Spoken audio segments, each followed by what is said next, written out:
Event gamification can really transform an event, but if you're thinking that gamification is just playing a game in an event app, the answer to that is no. So today we're going to dive into the world of gamification and what it really means.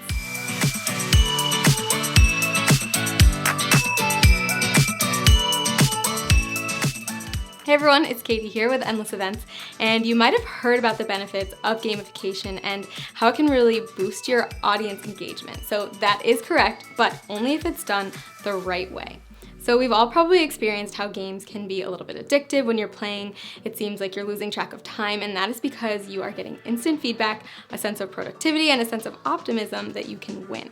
So if you could produce an event with a similar effect on your audience, on your attendees, why wouldn't you want to do that? So some things to remember with gamification at events is that you should keep it social, friendly, challenging, and have clearly defined goals.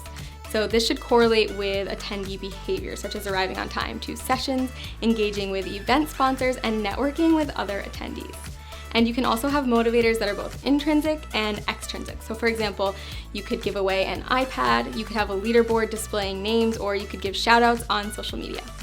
So we've created an entire blog post with tons of details about gamification, as well as some specific examples that you can actually try out at your next event. So click the link in the description box right now to head over there and read all about it. Let us know in the comments below here if you've ever been to an event that used gamification and what you thought about it. And before you go, don't forget to give this video a thumbs up and to subscribe for more great event planning tips. And I'll see you next time.